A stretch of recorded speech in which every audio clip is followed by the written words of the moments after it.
Dia tuh kalau ada sama temen itu sama ibu di tanya sama temennya itu kan itu nggak kuat narik gitu loh. Berdua nggak apa-apa. Sama temennya dia nyuruh cari ketemu siapa?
Kesepakatan kelas yang sudah disetujui bersama ini sudah jadi. Mari kita beri aplaus.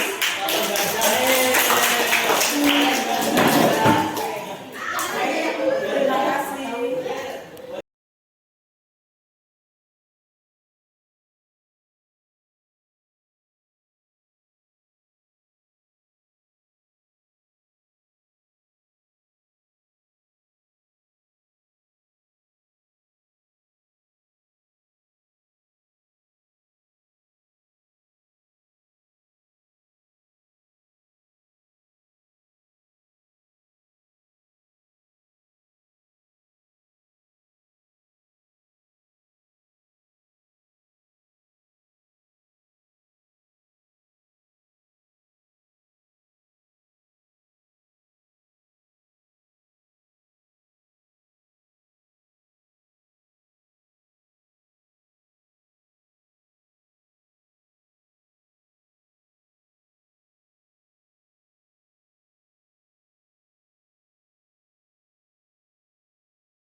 Bismillahirrahmanirrahim. Assalamualaikum warahmatullahi wabarakatuh.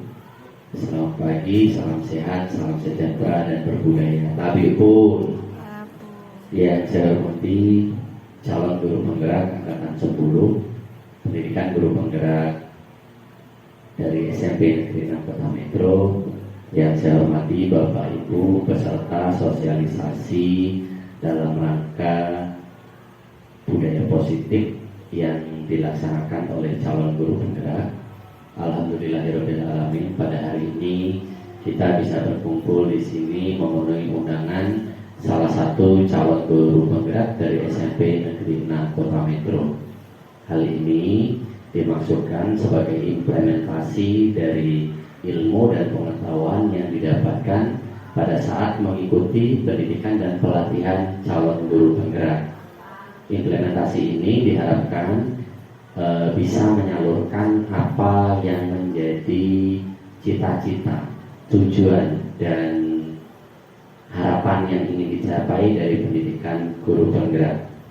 Tadi sudah disampaikan bahwa materi dari kegiatan ini adalah budaya positif. Tentu ini salah satu dari upaya mencapai visi dari SMP Negeri 6 Kota Metro. Visi kita adalah terwujudnya siswa yang bertakwa, berbudaya, dan berprestasi. Budaya itu adalah sebuah atau suatu kebiasaan yang dilaksanakan oleh komunitas atau kelompok orang tertentu. Jadi kalau budaya yang dilakukan di satu kelompok itu adalah budaya yang positif, tentu harapannya nanti hasilnya pun akan menjadi positif.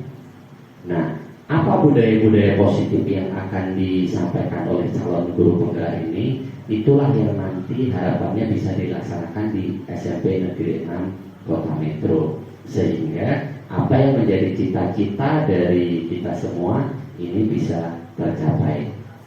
Bapak Ibu sekalian, tentu apa yang dilakukan oleh calon guru penggerak itu tidak bisa sendiri.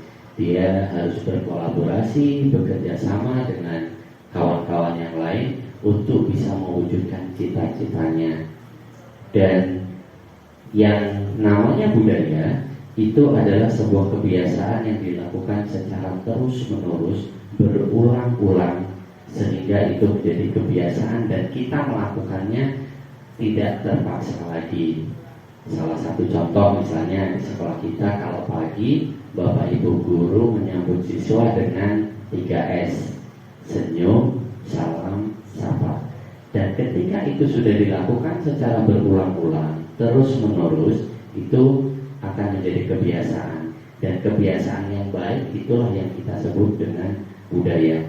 Kalau kita lihat dari arti bahasa, budaya itu harus mencerminkan sesuatu yang baik. Jadi kalau kebiasaan tapi tidak baik, itu tidak bisa disebut sebagai budaya. Jadi contoh 3S tadi itu juga disebut sebagai budaya. Jadi bagaimana supaya upaya kita melaksanakan, memperkenalkan apa-apa yang menjadi kebiasaan kita, senyum, salam, dan sapa. Kemudian apa yang mau disampaikan oleh calon guru penggerak ini nanti juga berkaitan dengan budaya. Budaya apa yang kita laksanakan, baik itu di lingkungan sekolah maupun di dalam lingkup kelas kita masing-masing. Mudah-mudahan nanti kita bisa melaksanakan semua yang disampaikan, dan terutama yang paling penting adalah bisa menjalankan budaya yang positif ini secara terus-menerus. Tidak hanya berhenti pada program guru penggerak saja, tetapi kita bisa melaksanakan budaya yang baik ini secara berkelanjutan meskipun kegiatan pendidikan guru penggerak sudah selesai. Bapak Ibu sekalian, hal inilah yang selalu kita harapkan dari kawan-kawan yang sampai saat ini belum bisa masuk mengikuti kegiatan pendidikan guru penggerak. Harapannya ke depan di angkatan-angkatan selanjutnya Bapak Ibu bisa ikut terlibat aktif, mendaftar, ikut seleksi hingga lulus kegiatan guru penggerak. Kenapa? Karena di situ nanti Bapak Ibu akan bertemu dengan orang-orang yang harapannya bisa memberikan efek baik kepada kita semua. Bapak Ibu bisa belajar bagaimana budaya sekolah di tempat lain sehingga bisa menerapkan di sekolah kita. Jadi kita bisa berbagi, kita bisa menyelesaikan masalah yang kita hadapi dengan orang-orang, dengan komunitas-komunitas praktis, dengan kawan-kawan yang memang punya kecenderungan belajar yang sama. Masalah yang Bapak Ibu hadapi bisa didiskusikan di dalam kegiatan pendidikan guru penggerak sehingga mendapat solusi dari kawan-kawan yang lain. Begitu juga dengan kawan-kawan dari sekolah lain. Barangkali mereka juga akan belajar bagaimana menyelesaikan masalah yang mereka hadapi, dan barangkali bisa nanti kemungkinan kita yang akan memberi solusinya. Jadi untuk Bapak Ibu yang sampai saat ini belum mengikuti kegiatan pendidikan guru penggerak, saya berharap untuk angkatan-angkatan selanjutnya itu bisa aktif mengikuti, mendaftar dan seterusnya. Mudah-mudahan apa yang kita lakukan bersama ini bisa mempermudah jalan kita menuju cita-cita, mensukseskan cita-cita kita hingga bisa meraih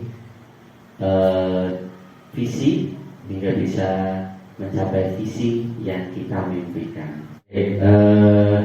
Bapak Ibu sekalian, Ibu calon guru penggerak, untuk kegiatan hari ini saya berharap bisa diselesaikan dengan baik.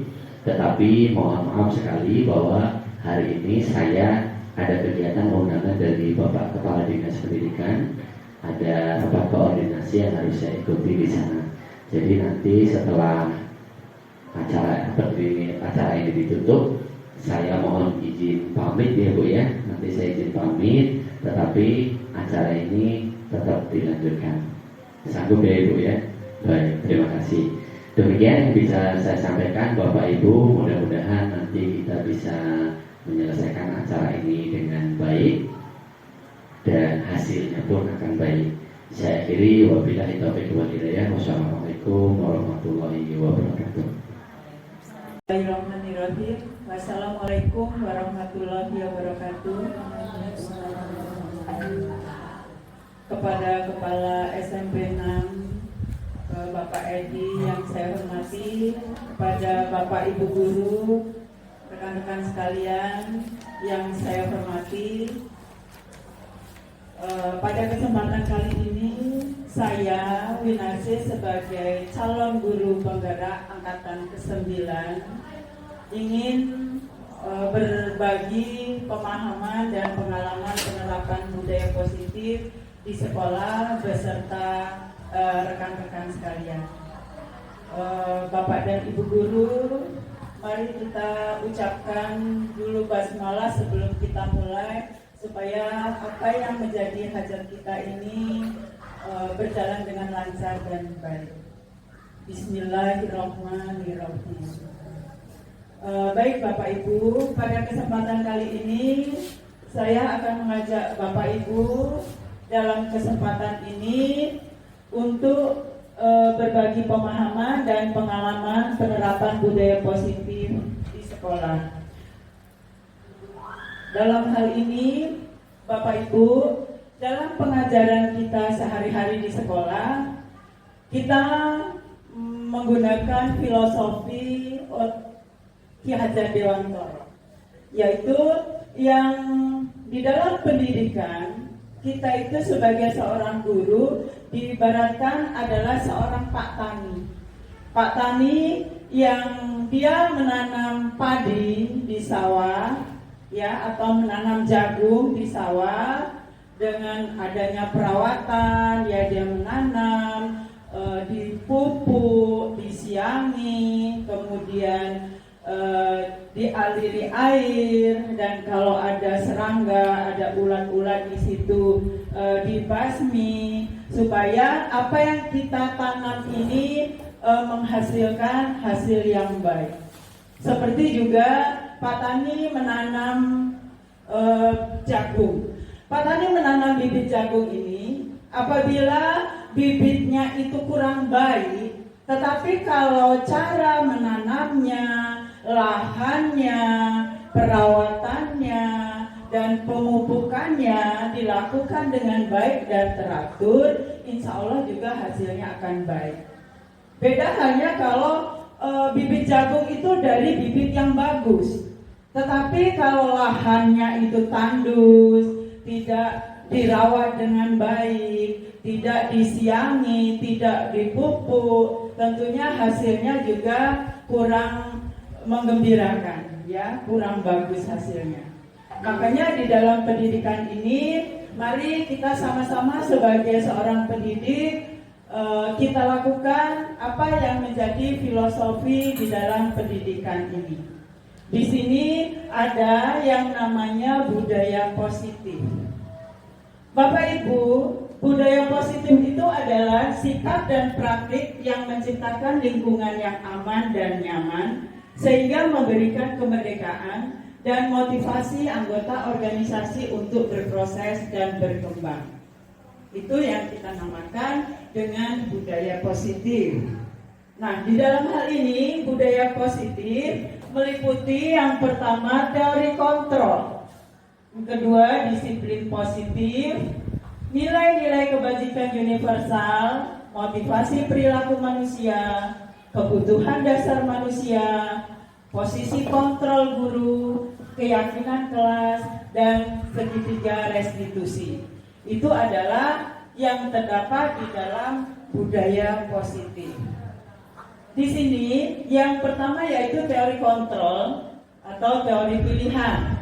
Miskonsepsi tentang makna kontrol yaitu timbulnya ilusi bahwa yang pertama guru mengontrol murid. Yang kedua, semua penguatan positif, efektif, dan bermanfaat. Yang ketiga, kritik dan membuat orang merasa bersalah dapat menguatkan karakter.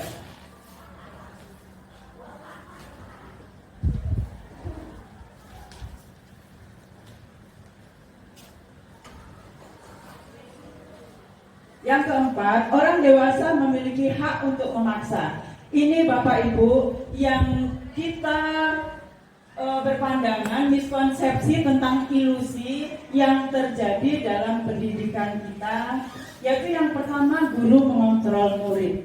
Kita beranggapan bahwa seorang guru itu bisa mengontrol murid. Ya, seorang guru itu bisa memerintahkan murid. Apapun yang dia lakukan harus sesuai kontrol kita. Nah, itu ilusi yang miskonsepsi tentang anak didik kita, tentang guru yang mengontrol murid. Yang kedua, Bapak Ibu, semua penguatan positif, efektif, dan bermanfaat. Ilusi seperti itu yang ada tumbuh pada diri kita yang terjadi. Kita beranggapan bahwa penguatan positif itu efektif. Misalnya, ada anak yang berbuat baik di kelas. Dia bisa menjawab pertanyaan dengan benar semua. Lantas kita beri aplaus anak-anak dan kita berikan hadiah. Misalnya kita berikan bingkisan kado alat-alat tulis. Menurut kita itu adalah hal-hal yang baik, yang bermanfaat. Ilusi yang seperti itu yang sebetulnya yang terjadi pada diri kita, miskonsepsi tadi. Ya, sebetulnya hal itu tidak mengena, Bapak Ibu. Kenapa? Karena itu nanti akan membuat anak-anak bergantung. Kenapa bergantung? Ada nggak Bu nanti hadiahnya? Dia bergantung itu lagi. Jadi kalau tidak ada hadiahnya, dia tidak bersemangat. Dan itu sama saja kita membuli kawannya yang lain. Kenapa? Kita seharusnya sebagai guru itu menganggap siswa kita itu sama, bukan ada yang di atas, ada yang di bawah. Tetapi kalau kita memberikan kado, memberikan penghargaan untuk anak kita yang berprestasi seperti itu, sama saja kita membuli yang lain tidak mendapatkan itu. Itu ilusi kita dalam mendidik anak. Ya, hal itu juga Bapak Ibu bukan hanya terjadi pada anak. Bahkan saya pernah merasakan dalam suatu kegiatan ada teman saya presentasi dan saya sebagai penjawab. Saya menjawab lebih dulu dan saya paparkan karena saya tugasnya sebagai penjawab. Saya paparkan panjang dan lebar. Akhirnya ada teman anggota yang menambahkan kembali satu orang. Ada lagi satu melengkapi. Tetapi yang bertanya tadi Bapak Ibu hanya mengucapkan terima kasih pada teman saya yang dua ini. Sedangkan saya sebagai penjawab tidak diucapi rasa terima kasih. Saya pikir ya namanya orang dewasa ya, jadi saya pikir ya itu mungkin terlupa. Tapi berikutnya terjadi begitu lagi. Akhirnya menimbulkan diri ini rendah, ya rendah diri. Karena apa? Karena hal itu tadi. Oh, apakah saya ini jawaban saya tidak benar? Apakah saya itu tidak berharga di depannya? Timbul interpretasi yang lain. Nah itu Bapak Ibu, ilusi yang penguatan positif, ya, ilusi kita. Yang ketiga, kritik dan membuat orang merasa bersalah dapat menguatkan karakter. Kadang kita memanggil murid kita mengkritik. Nah, seperti itu tidak baik. Nah, seharusnya kamu begini. Terkadang kita seperti itu. Itu sebetulnya Bapak Ibu, itu tidak menguatkan karakter dia. Sehingga dia merasa bersalah. Oh, apakah saya nggak bisa? Apakah saya kurang mampu? Saya tidak bisa seperti yang lain. Akhirnya dia merasa rendah diri. Nah, ilusi seperti itu yang timbul, yang miskonsep yang kita lakukan. Dan yang ketiga, orang dewasa memiliki hak untuk memaksa. Kita merasa sebagai guru, ada anak yang tidak mengikuti aturan kita memaksa bagaimana caranya supaya dia itu mengikuti aturan yang kita lakukan. Nah itu ilusi-ilusi seperti itu yang sedang terjadi. Selanjutnya ada paradigma stimulus respon yang dilakukan. Nah untuk menghadapi paradigma stimulus respon menjadi pendekatan teori kontrol, ini bisa kita lihat perbandingannya Bapak Ibu, paradigmanya dalam stimulus dan respon dengan pendekatan teori kontrol. Yang pertama, di dalam stimulus respon, realitas atau kebutuhan kita sama, menganggap bahwa kebutuhan kita ini sama. Di dalam teori kontrol, realitasnya kebutuhan kita berbeda. Dan secara kenyataannya memang kebutuhan seseorang itu berbeda. Ada yang dia butuh yang A, yang satunya yang butuh kegiatan yang B gitu. Nah itu. Yang kedua, semua orang melihat hal yang sama di dalam stimulus respon. Di dalam teori kontrol, setiap orang memiliki gambaran berbeda. Mungkin saya menggambarkan siswa 75 yang bernama Alif. Dia itu yang kinestetik, dia itu yang banyak berbicara, banyak jalan ke sana ke sini. Mungkin ada juga yang memandang si Alif itu tidak begitu, ya. Yang stimulus respon, kita mencoba mengubah orang agar berpandangan sama dengan kita. Kita berusaha supaya orang itu memandang sama dengan apa pandangan kita. Dan selanjutnya di dalam teori kontrol, semua perilaku memiliki tujuan. Bapak Ibu, apa yang diperbuat oleh anak-anak kita, entah yang bersifat positif ataupun negatif, itu tentu dia mempunyai tujuan, ya kan? Dia tidak mau menulis, dia mempunyai tujuan. Dia tidak mau menjawab pertanyaan, dia juga mempunyai alasan, mempunyai tujuan tersendiri. Atau dia datang pagi-pagi, dia menyapu walaupun dia tidak tiket, dia juga mempunyai alasan, mempunyai tujuan. Nah itu yang kita lihat teori kontrol di situ, bahwa semua perilaku mempunyai tujuan. Nah, di dalam paradigma stimulus respon yang selanjutnya, perilaku buruk dilihat sebagai suatu kesalahan. Di dalam teori kontrol, semua perilaku memiliki tujuan. Ya. Selanjutnya, orang lain bisa mengontrol saya. Dalam teori kontrol, hanya Anda yang bisa mengontrol diri Anda sendiri. Ya, itu tadi Bapak Ibu, orang di dalam teori kontrol itu yang bisa mengontrol kita adalah diri kita sendiri. Apa saya tadi sudah sholat? Tapi kalau di dalam stimulus respon, orang lain bisa mengontrol saya, beranggapan orang itu bisa mengontrol. Kamu belum sholat, kamu belum makan. Seperti itu di dalam stimulus respon.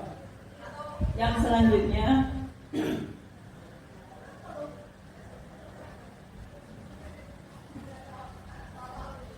kritik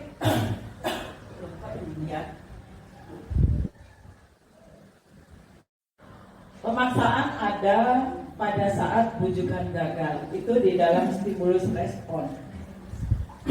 Tentu kalau kita memaksa sesuatu pada anak-anak dia tidak mau, tentu kita membujuk, ya. Berarti apa yang kita inginkan itu gagal. Di dalam teori kontrol, kolaborasi dan konsensus menciptakan pilihan-pilihan baru.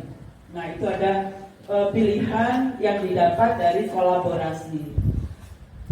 Model berpikir menang atau kalah. Model berpikir menang-menang. Jadi cara berpikirnya yaitu bahwa semuanya itu baik, menang-menang. Selanjutnya, di sini Bapak Ibu kita melangkah ke disiplin positif. Di dalam pembelajaran kita membutuhkan disiplin positif. Apa sih disiplin positif itu Bapak Ibu? Yaitu bagaimana cara kita mengontrol diri dan bagaimana menguasai diri untuk memilih tindakan yang mengacu pada nilai-nilai yang kita hargai. Sebagai pendidik, tujuan kita adalah menciptakan anak-anak yang memiliki disiplin diri sehingga mereka bisa berperilaku dengan mengacu pada nilai-nilai kebajikan universal dan memiliki motivasi intrinsik, bukan intrinsik. Bapak Ibu, di dalam hal ini kita berangkat dari disiplin positif. Disiplin positif ini Bapak Ibu yang tumbuh, yang kita inginkan berasal dari dalam diri anak-anak, bukan dari bukan dari luar. Ya.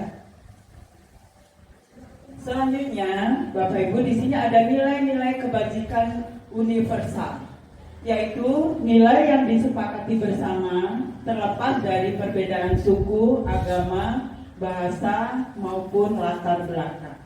Nilai-nilai ini Bapak Ibu nilai-nilai yang bersifat umum. Yang bersifat umum tidak dilatar belakangi oleh suku, agama maupun ras. Bapak Ibu, kalau misalnya kita naik motor, kita harus menggunakan helm. Kalau itu datang dari karena nanti ada Pak Polisi di luar, nanti kita kena tilang, itu berarti hal itu secara ekstrinsik. Tetapi kalau kita berpikir kita naik motor menggunakan helm karena untuk keselamatan. Kalau terjadi apa-apa di jalan, kepala kita terlindungi. Kalau itu tumbuh dari dalam diri, itu namanya budaya intrinsik, budaya positif yang intrinsik, yang timbul dari dalam diri. Itulah yang dimaksud dengan nilai-nilai kebajikan universal. Di sini Bapak Ibu, di dalam perilaku ada 3 motivasi perilaku manusia di dalam teori kontrol, yaitu motivasi eksternal. Yang pertama, untuk mendapatkan imbalan atau penghargaan dari orang lain. Misalnya Bapak Ibu, kita sebagai guru datang ke sekolah pagi-pagi hanya ingin penghargaan dari orang lain, misalnya biar kepala sekolah melihat kita datangnya pagi-pagi, datangnya rajin. Nah, itu namanya secara eksternal. Atau anak kita di dalam kelas itu mengerjakan tugas itu bukan merasa itu karena kebutuhan dia, karena itu yang harus dia bisa, tetapi karena dia mendapatkan nilai 10. Nah, hal-hal seperti itu yang untuk mendapatkan imbalan atau penghargaan. Yang kedua, motivasi perilaku manusia itu untuk menghindari ketidaknyamanan atau hukuman. Saya lakukan seperti ini agar tidak dihukum. Misalnya saya menghindari hukuman yang ada di kesepakatan kelas. Kalau saya datang terlambat, saya harus membersihkan WC misalnya, atau saya harus menyirami kembang. Itu ketidaknyamanan atau hukuman. Yang ketiga, untuk menjadi orang yang mereka inginkan dan menghargai diri sendiri dengan nilai-nilai yang mereka percaya. Nah, ini Bapak Ibu, yang ketiga inilah Bapak Ibu yang dilakukan untuk menghargai dirinya sendiri. Anak-anak datang pagi-pagi karena dia memang merasa piket, saya harus membersihkan ruangan saya. Apalagi nanti hari Kamis kita ada seperti hari-hari lain, sholat bersama, masjidnya belum disapu, saya sapu dulu. Karena ini adalah merupakan tanggung jawab. Nah, hal-hal seperti itu yang dilakukan dari dasar diri, dari dalam diri anak-anak, itulah yang kita harapkan. Itu yang namanya menghargai diri sendiri dengan nilai-nilai yang mereka percaya. Nah, itu mengenai 3 motivasi perilaku manusia. Bapak Ibu, dalam berperilaku baik anak-anak kita itu ada kebutuhan dasarnya. Kebutuhan dasarnya itu maksudnya apa Bapak Ibu? Kebutuhan dasar itu seluruh tindakan manusia memiliki tujuan, yaitu memenuhi kebutuhan dasar manusia. Yang pertama, bertahan hidup. Yang kedua, kasih sayang dan rasa diterima. Yang ketiga, penguasaan pengakuan atas kemampuan, kebebasan dan kesenangan. Ini Bapak Ibu 5 kebutuhan dasar manusia. Jadi kalau anak-anak kita itu berperilaku, itu ada berperilaku yang tidak tepat, berarti ada kebutuhan dasar dari anak-anak yang belum terpenuhi. Kebutuhan apa? Misalnya kalau bertahan hidup ini udah pastilah itulah primer ya, karena itu di sekolah pasti ingin keamanan dan sebagainya, itu pasti aman yang namanya di sekolah. Dan selanjutnya kasih sayang dan rasa diterima. Bapak Ibu, terkadang anak-anak kita itu di kelas yang membuat ulah, ada yang membuat ulah. Misalnya dia menarik-narik jilbab temannya, mengejek-ejek. Nah, itu terkadang Bapak Ibu karena dia ada yang tidak terpenuhi kebutuhan dasarnya, maka dia berbuat ulah. Dia ingin disayangi, dia ingin rasa diterima di antara teman-temannya, maka dia membuat ulah seperti itu. Yang kedua, penguasaan pengakuan atas kemampuan. Bapak Ibu, kadang kita punya anak berprestasi di bidang olahraga. Dia bawa bola itu di dalam kelas, dia main tendang-tendangan di kelas. Akhirnya apa? Terkena temannya, menangis. Nah, itu Bapak Ibu sebetulnya ada kebutuhan dasar yang belum tercukupi oleh anak itu, yaitu mengenai penguasaan pengakuan atas kemampuan, bahwa dia itu mampu loh bermain bola. Dia itu kemarin menang loh mewakili SMP Negeri 6 Metro di tingkat kota Metro. Dia ingin teman-temannya itu melihat bahwa dia itu mempunyai kemampuan itu. Nah, itu Bapak Ibu kebutuhan dasar yang belum terpenuhi. Dan juga kebebasan serta kesenangan. Dia senang sekali membuat ulah. Karena apa? Kebutuhan mengenai kesenangan belum dia dapatkan. Masih semangat? Baik Bapak Ibu, kalau masih semangat, saya teruskan kembali ya. Yang selanjutnya yaitu hukuman, konsekuensi, dan restitusi. Bapak Ibu, hukuman itu bersifat tidak terencana atau tiba-tiba. bersifat satu arah, dan biasanya menyakiti murid. Apa maksudnya Bapak Ibu? Maksudnya kalau kita memberikan hukuman itu kan kadang secara tiba-tiba ya Bapak Ibu. Anak datang terlambat, kamu datangnya terlambat. Sekarang coba kamu keliling lapangan 2 kali. Misalnya itu kan tiba-tiba. Terus bersifat satu arah, hanya guru, hanya kita yang memerintah. Anak tidak bisa berbuat apa-apa, hanya mengikuti. Dan menyakiti murid. Bapak Ibu itu sebetulnya tidak ada hubungan. Dia keliling lapangan capek, ya, dan tidak ada hubungan, hanya kita ingin memberikan rasa jerah pada anak itu. Tetapi apakah itu tidak dilakukannya lagi? Biasanya berulang. Yang kedua, konsekuensi, yaitu disepakati kedua belah pihak. Biasanya Bapak Ibu, konsekuensi itu sudah disepakati bersama. Misalnya guru olahraga, kalau datangnya terlambat 15 menit harus kelilingi lapangan 2 kali. Itu adalah konsekuensi dan ada hubungannya karena dia pelajaran olahraga. Murid mengetahui dampak dari perbuatannya, membuat murid tidak nyaman dalam jangka pendek. Itu Bapak Ibu yang nama konsekuensi itu. Murid itu hanya sebentar dampaknya seperti itu, ya, dan murid menjadi tidak nyaman. Itu kalau konsekuensi. Yang ketiga, restitusi. Restitusi itu murid belajar memecahkan masalahnya. Murid belajar bertanggung jawab atas perilakunya. Murid mendapatkan penguatan. Jadi Bapak Ibu, dalam restitusi ini murid itu belajar memecahkan masalahnya sendiri, tetapi dibimbing oleh guru. Jadi guru itu tidak menghukum, dan ada konsekuensi dan restitusi. Nah, selanjutnya Bapak Ibu,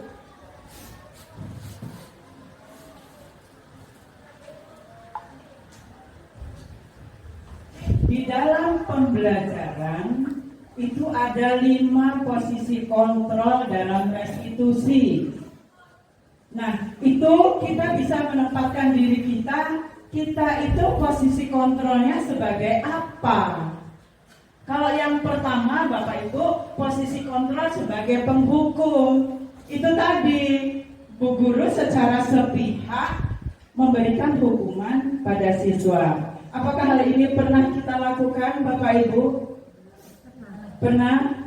Kira-kira hukuman apa yang pernah kita lakukan Bu? Bersih-bersih ya Bapak Ibu. Kita berikan hukuman untuk anak bersih-bersih. Yang kedua, pembuat merasa bersalah. Bapak Ibu, kadang kita kepada anak itu menjadi merasa bersalah. Nah, kamu kok begitu sih? Kamu tahu nggak? Kalau kamu datang terlambat itu yang rugi kamu. Kamu nggak kasihan sama orang tua kamu. Ya, Bapak Ibu, kadang kita seperti itu ya. Orang tua kamu sudah memberi uang jajan, dia mencari uang untuk kamu beli baju, beli sepatu. Tapi apa yang kamu lakukan? Sehingga anak itu merasa bersalah ya Bapak Ibu. Itu jika kita posisi kontrolnya sebagai pembuat merasa bersalah. Ada juga yang posisi kontrol menjadi teman. Bu Marlin pernahkah menjadi posisi kontrol sebagai teman? Sering ya? Coba kasih contoh Bu, silakan.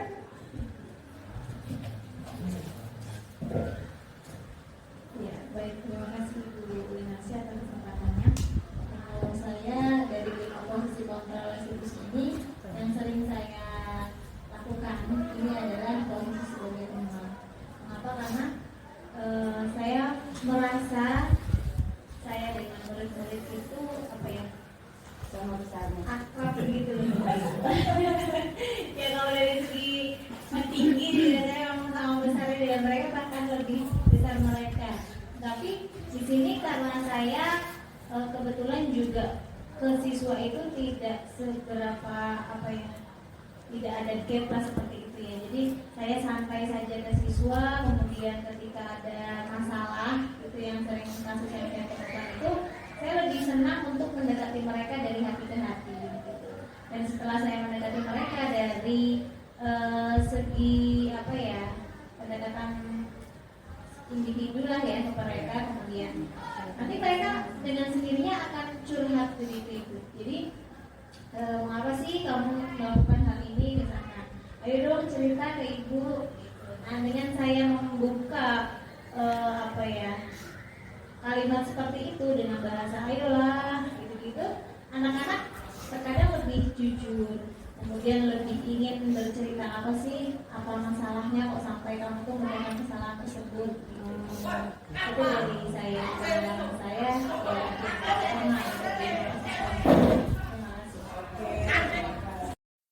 Biar kita segar kembali, ya. Mulai hitungan ketiga ya. 3, 2, 1. Di sini teman, di sana teman, di mana-mana kita berteman. Tak musuh, tak ada lawan, semuanya saling menyayangi. Tidak ejek-ejekan, tidak pukul-pukulan, saling tolong dan sayang dengan teman. Tidak ejek-ejekan, tidak pukul-pukulan, saling tolong dan sayang dengan teman. Oke, terima kasih. Biar kita bersemangat, ya. Baik, kita lanjutkan Bapak Ibu. Tadi posisi kontrol sebagai teman. Nah ini Bapak Ibu, 5 posisi kontrol yang selanjutnya yaitu sebagai pemantau. Sebagai pemantau ini bagaimana kira-kira Bapak Ibu? Kita memantau apa yang anak-anak kita lakukan. Coba Ibu Susi kasih contoh sebagai pemantau.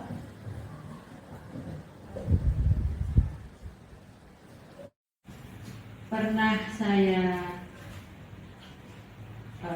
sama anak-anak sewaktu mereka ada sedikit kesalahan, jadi saya bilang ke anak-anak bahwa kalian tahu nggak bahwa itu sudah ada kesepakatan dan bahwa itu nantinya akan berdampak seperti apa.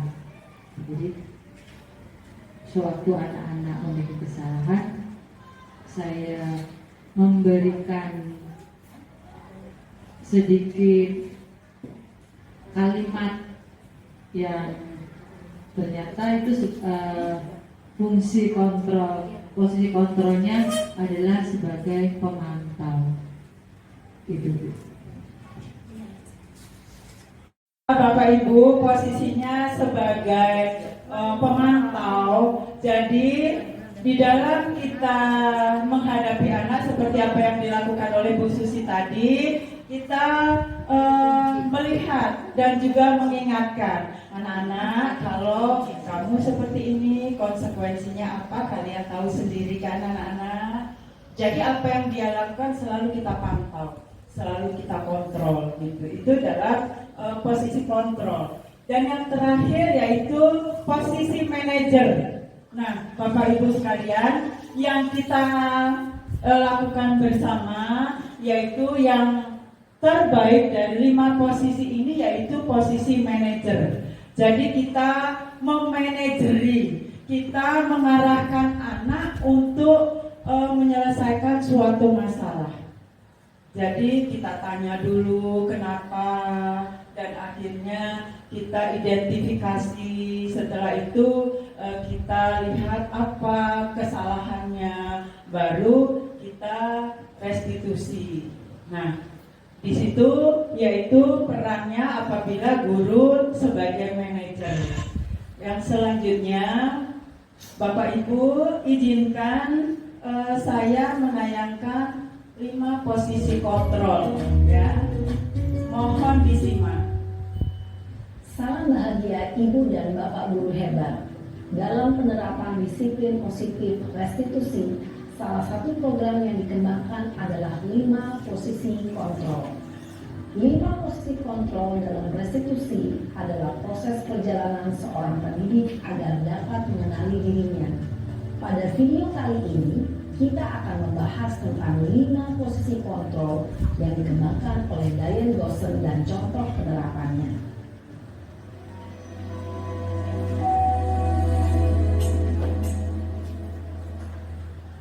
Lima posisi kontrol itu adalah: 1. Posisi penghukum.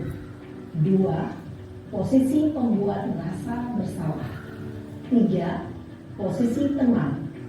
4. Posisi pemantau atau monitor. Dan 5. Posisi manajer.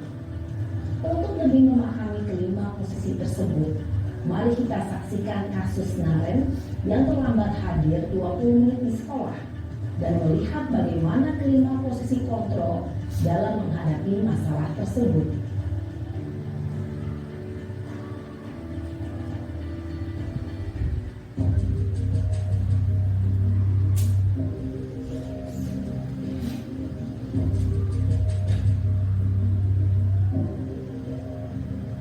Naren,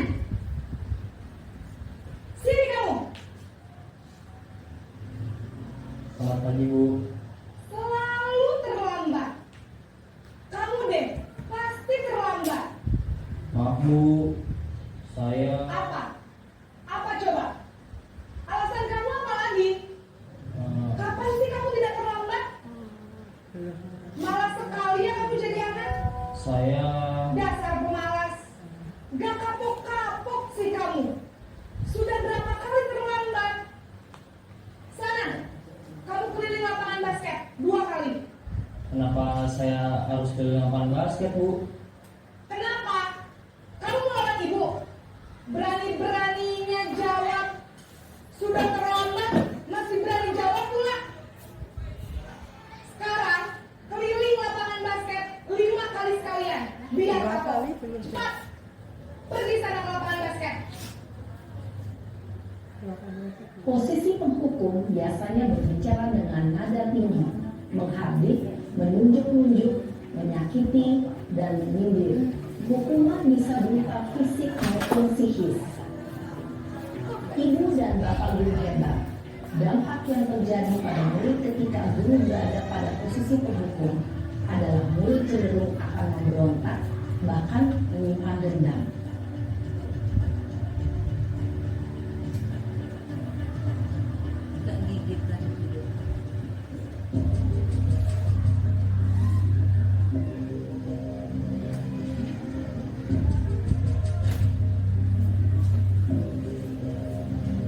Naren,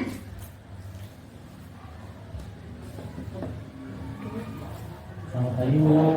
Naren, kamu kenapa terlambat lagi, nak?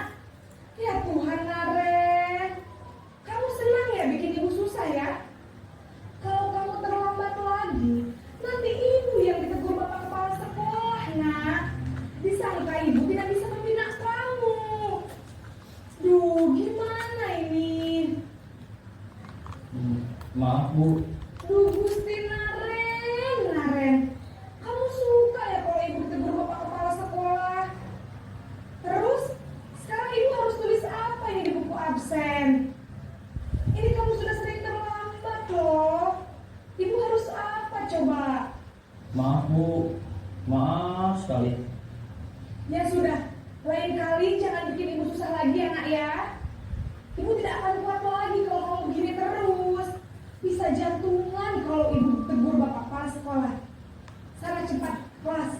Maaf ya, Bu. Maaf sekali. Posisi pembuat rasa bersalah berbicara dengan nada tenang, cenderung lembut.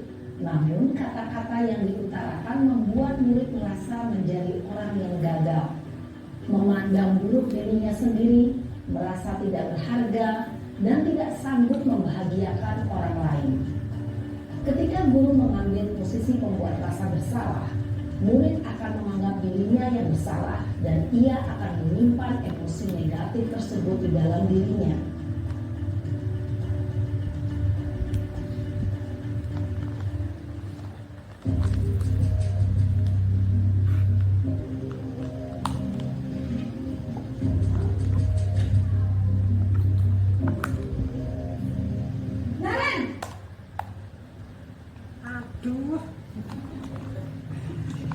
Selamat pagi Bu. Wah, sudah jam berapa ini nak? Terlambat lagi ya sayang. Iya Bu, habis ibu saya lupa bangunkan saya Bu.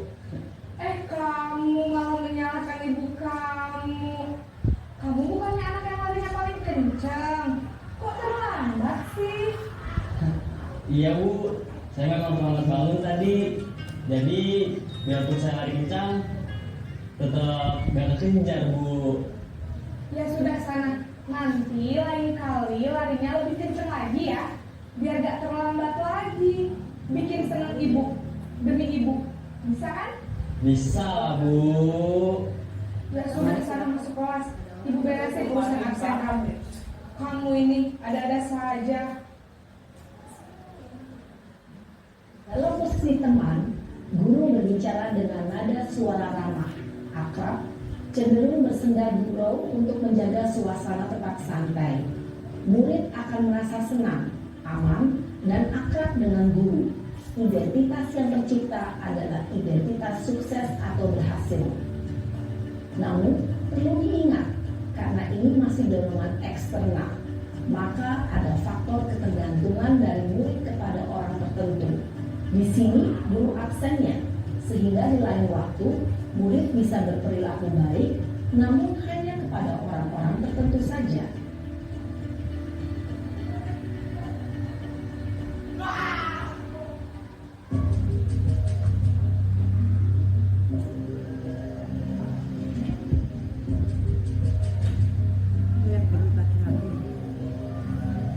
Naren!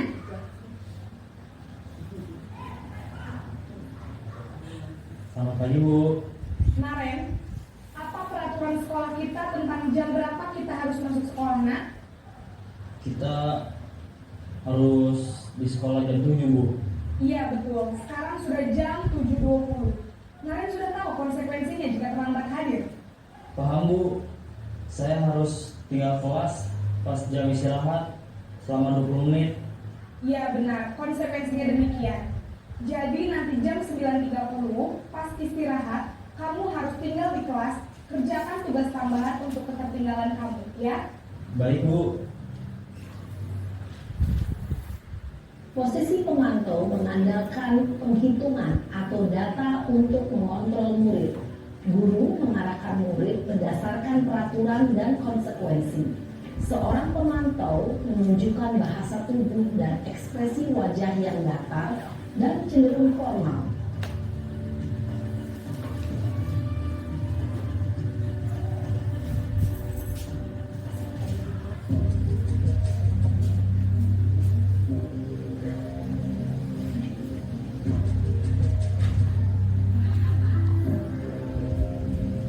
Naren!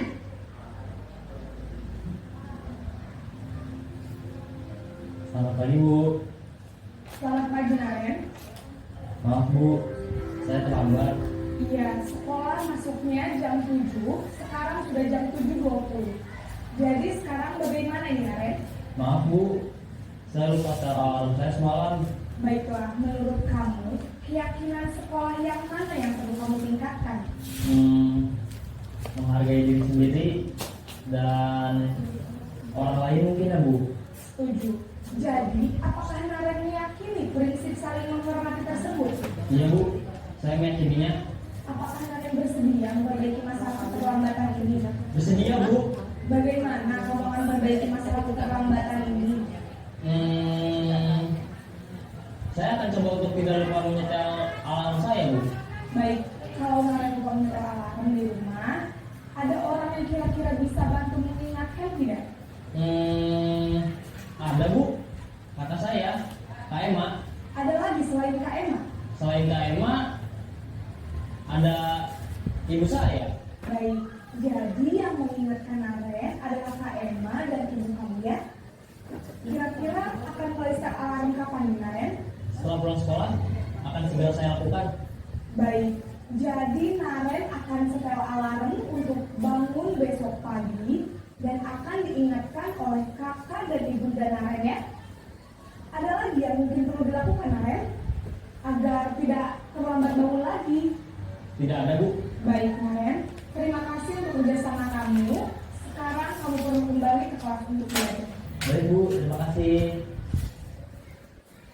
Posisi manajer adalah posisi kontrol yang disarankan untuk membimbing murid memiliki sikap disiplin yang positif, yaitu murid yang mandiri, bertanggung jawab, dan dapat memecahkan masalah.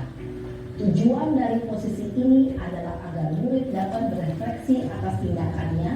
Guru akan dengan tulus memberikan pertanyaan-pertanyaan bermakna, sehingga membuat murid dapat belajar dari kesalahannya dan mencari sebuah solusi untuk menyelesaikannya.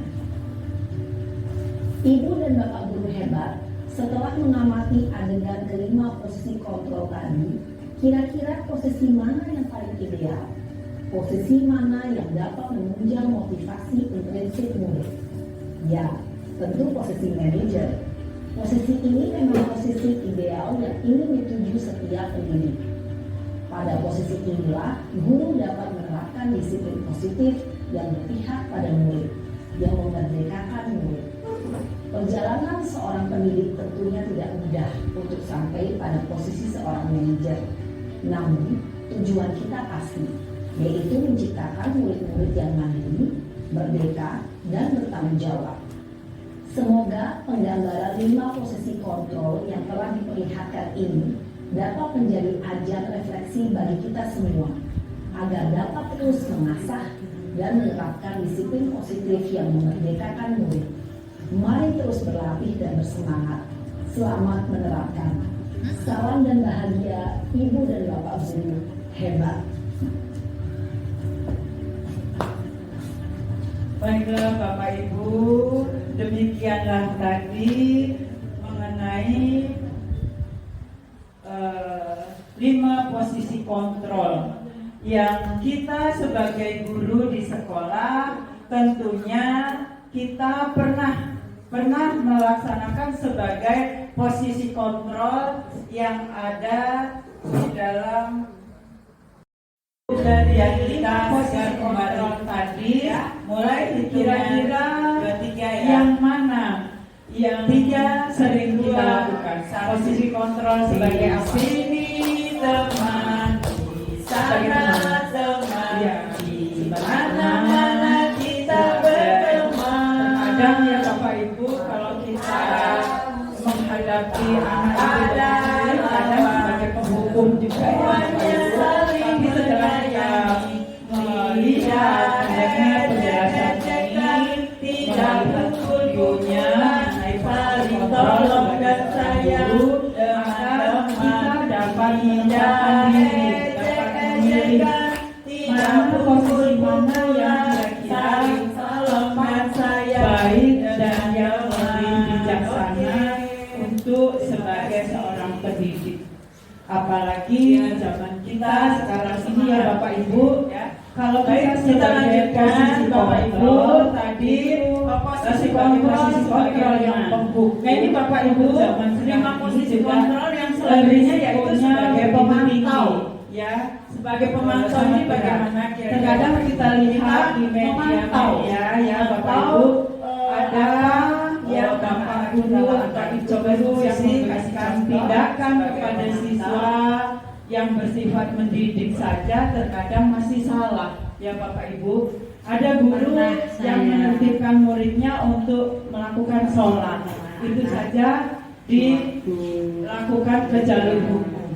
Ada yang memperingatkan anaknya supaya tidak merokok, itu juga ada kasus-kasus yang banyak terjadi, tidak banyak ya ada, tapi ada yang terjadi yang itu membuat riskan sebagai guru kita menempati posisi kontrol yang mana. Nah yang lebih bagus yaitu posisi kontrol sebagai manajer. Nah untuk melaksanakan posisi kontrol sebagai manajer ini Bapak Ibu, kita butuh yang namanya keyakinan kelas ya. Keyakinan kelas itu Bapak Ibu nilai-nilai kebajikan yang diyakini seseorang akan lebih memotivasi seseorang dari jalan. Begitu juga murid Bapak Ibu akan lebih tergerak dan bersemangat dari dalam diri. Jadi menjalankan keyakinannya daripada hanya sekedar yang dilakukan oleh saya tadi, kita tanpa melihat dan juga mengingatkan untuk membuat dialog kelas ini. Biasanya kita tuliskan dulu aturan-aturan jadi apa yang dia lakukan atau yang dinamakan dengan kesepakatan kelas. Biasanya dalam kesepakatan kelas itu yaitu posisi manajer suatu Bapak Ibu sekalian yang kita kalimat bersama yaitu positif atau terbaik dari biasanya masih bentuk posisi kalimat pas. Jadi kita itu masih manajer curahan mengarahkan dari murid maupun dari kelas. Karena Bapak Ibu yang namanya keyakinan kelas bukan kita berbicara dengan murid di dalam kelas. Sebagai wali kelas itu kita dan murid sama-sama mencurahkan apa sih yang akan kita lakukan ke depan untuk lebih baik, yaitu kelas kalian dulu kan kita pimpin begitu ya Bapak Ibu. Akhirnya anak-anak Bapak Ibu akan memberikan ide-ide, memberikan keinginan apa sih yang ingin dia lakukan. Misalnya tidak mengejek teman. Kadang kan anak sekarang banyak Bapak Ibu ya yang memanggil nama orang tuanya. Hasan, kamu Basri. Akhirnya ribut. Tontok-tontokan akhirnya ribut. Nah, berangkat dari hal-hal seperti itu tadi Bapak Ibu, kita biarkan anak-anak untuk apa kira-kira yang dibutuhkan untuk kelas kita. Ada yang tidak boleh mengejek Bu, ya kita tampung dulu. Bu, kita harus menjaga kebersihan, tidak boleh membuang sampah sembarangan. Bu, kita tidak boleh tidak mengerjakan PR. Bu, supaya kelas kita nyaman, kalau yang masuk lebih dari 15 menit, nanti harus ada tugas tambahannya Bu. Nah, dari beberapa masukan dari anak-anak itu kan yang meminta anak-anak sendiri ya Bapak Ibu. Nah, itu kita wujudkan, kita rancang menjadi kalimat aktif.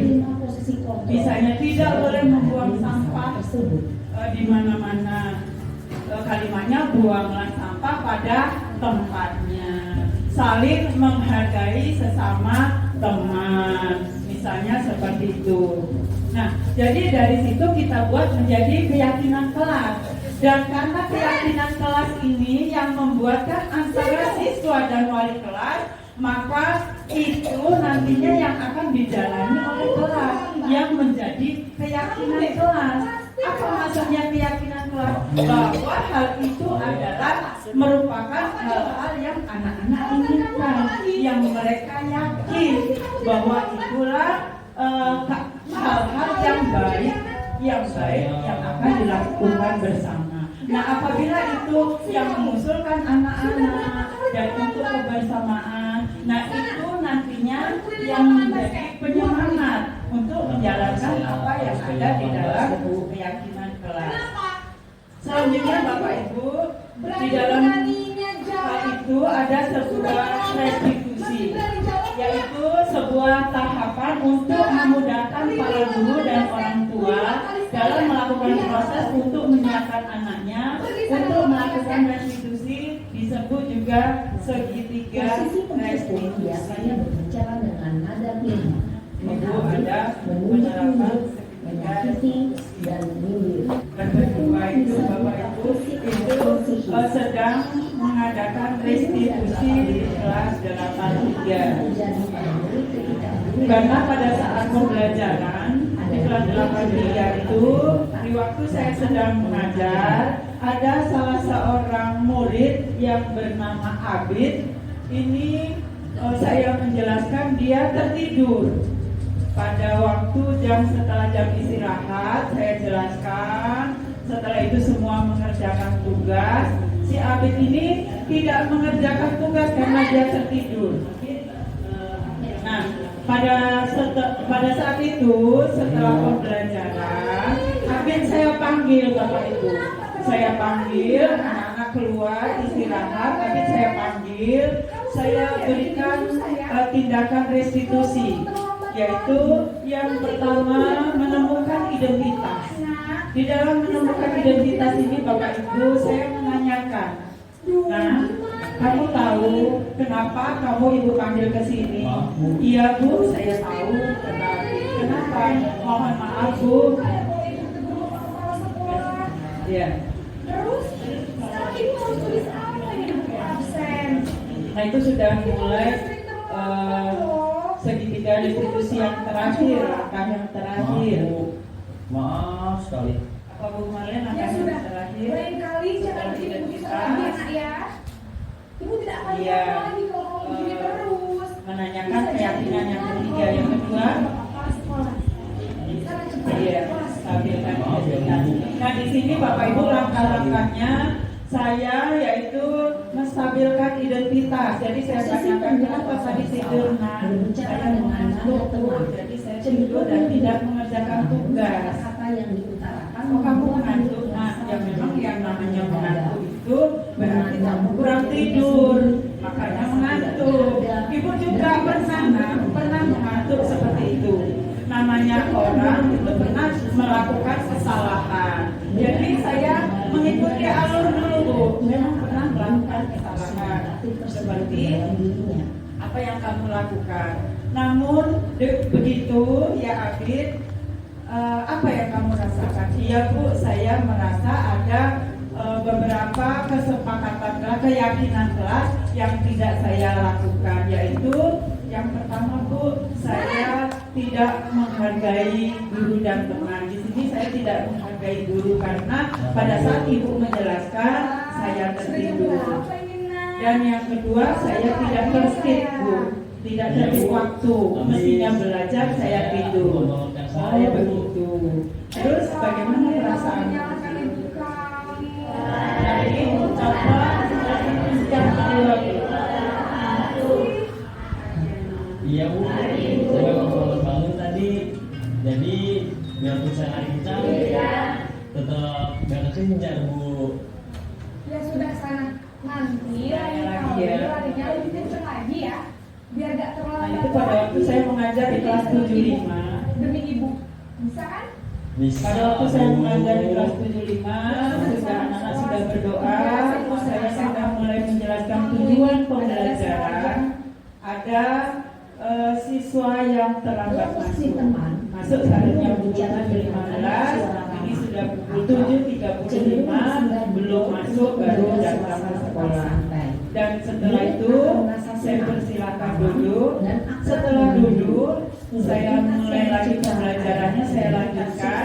Dan dalam pembelajaran itu Bapak Ibu, siswa itu yang bernama Albani kelas 75 juga tidak mengerjakan PR karena katanya tadi malam main game sampai larut malam dan akhirnya belum mengerjakan tugas bahasa Indonesia, tapi sudah mengantuk. Akhirnya dia tidur. Karena tidurnya larut malam, dia bangunnya kesiangan. Akhirnya berangkat sekolah pun sampai sekolah terlambat.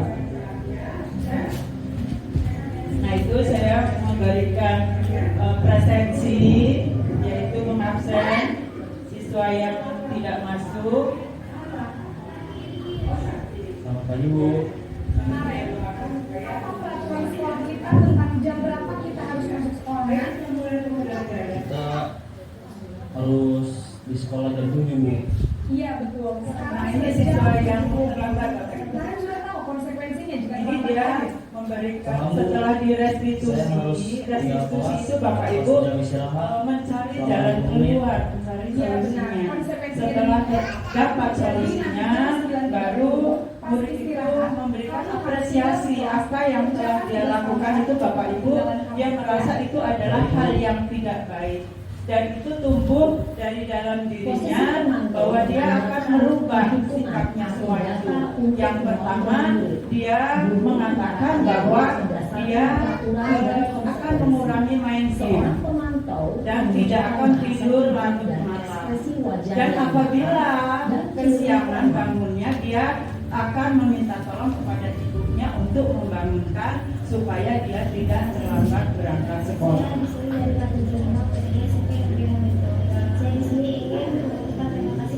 Bapak Ibu, memberikan restitusi kepada anak karena kontrol kita sebagai manajer itu yang terbaik. 5 dari 5 posisi kontrol guru tadi, yang terbaik adalah kontrol sebagai manajer, karena di situ kita memberikan mengajak siswa untuk mencari solusinya. Jadi siswa di situ bisa menemukan sendiri apa yang dia lakukan, apa yang tidak baik, dan dia bersedia untuk memperbaiki diri dia dari diri dia sendiri. Jadi bersifat intrinsik dari dalam diri siswa. Jadi kalau itu kesadaran datangnya dari dalam diri siswa, itu akan berlangsung lama.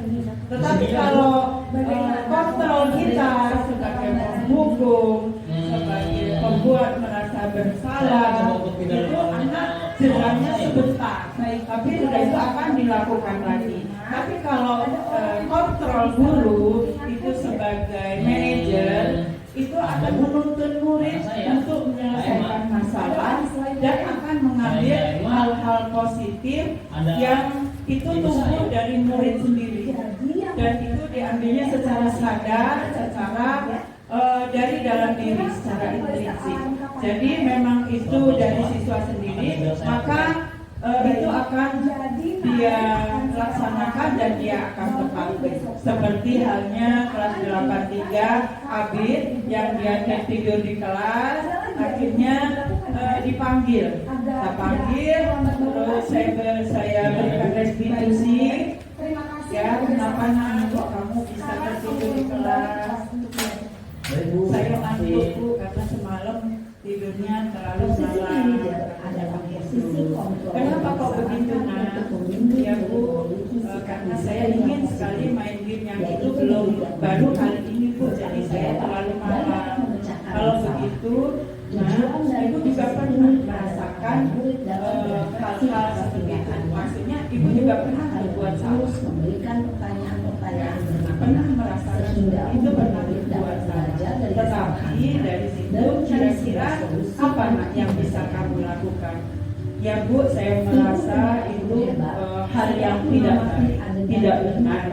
Dari situ Bu, saya akan mengurangi main game, dan saya tidak akan tidur terlalu malam, dan saya akan mengerjakan tugas-tugas. Kalau saya bangun kesiangan, saya mau meminta Ibu untuk membangunkan saya. Benar itu, betul-betul itu yang ingin kamu lakukan, ya Bu. Kalau memang itu, silakan. Langkah pertama apa yang kamu lakukan? Langsung dia meminta maaf kepada teman-teman dan meminta maaf kepada Bu Guru. Semoga waktu dijelaskan dia terhibur.